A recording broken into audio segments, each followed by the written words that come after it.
Hi అండి. పరోటా, చపాతీ, రొటీలోకి అద్దిరిపోయే మసాలా కర్రీని తయారు చేసుకుందాం. ముందుగైతే ఒక గుప్పెడు పల్లీలని బాగా వేయించుకోవాలి, డ్రై రోస్ట్ చేసుకోవాలి.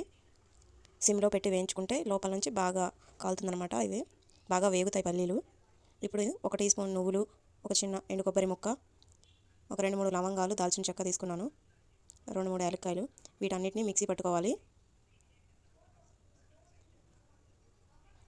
నువ్వులు కూడా వేసుకుంటున్నాను, నువ్వులు పచ్చివే వేసాను.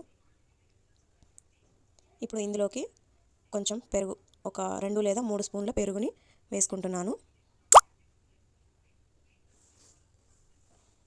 ఈ మసాలా కర్రీలోకి పెరుగు చాలా బాగుంటుంది.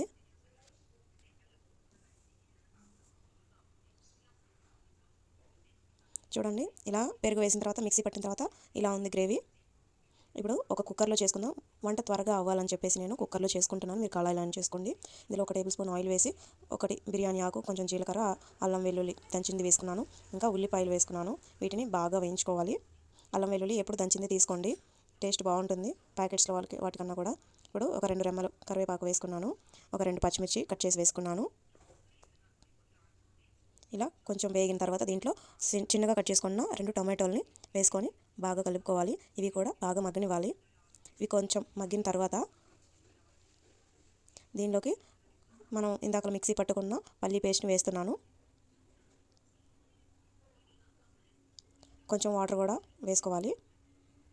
మొత్తం కలిసేటట్టు కలుపుకోవాలి.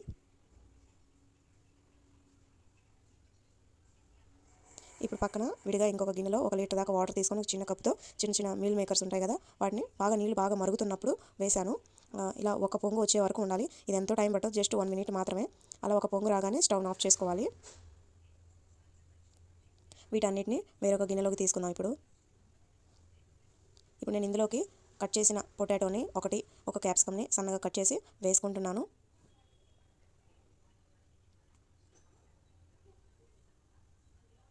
ఇలాగ బాగా కలుపుకోవాలి.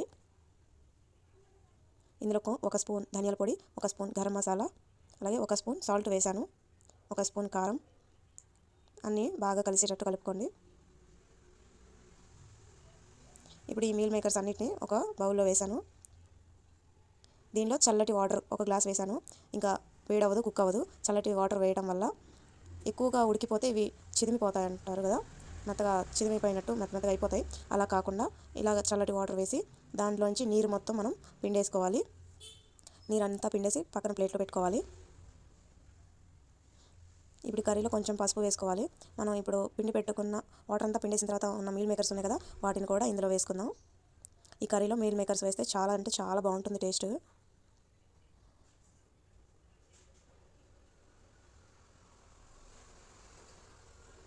ఇప్పుడు ఇందులోకి 1 గ్లాస్ వాటర్ తీసుకుందాం.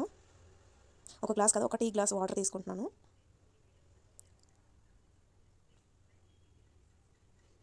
మళ్ళీ ఒకసారి కలుపుకొని దీన్ని మూత పెట్టి ఒక విజిల్ వచ్చిందాక ఉండాలి. ఒక విజిల్ తర్వాత కర్రీ ఇలా ఉంది. దీనిలో నేను కసూరి మేతిని సన్నగా నలిపి వేస్తున్నాను. కసూరి మేతి వేస్తే గ్రేవీ కర్రీస్, మసాలా కర్రీలు చాలా బాగుంటాయి, మంచి ఫ్లేవర్గా ఉంటాయి.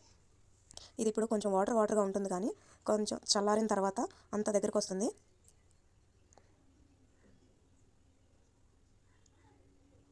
చల్లారే కొంది నైట్ అయ్యేసరికల్లా కర్రీ ఇంకా టేస్ట్ బాగా పెరిగిపోతుంది. కర్రీ టేస్ట్ బాగా పెరుగుతుంది. ఇలా ఉంటే కొంచెం కొత్తిమీర వేసుకోండి.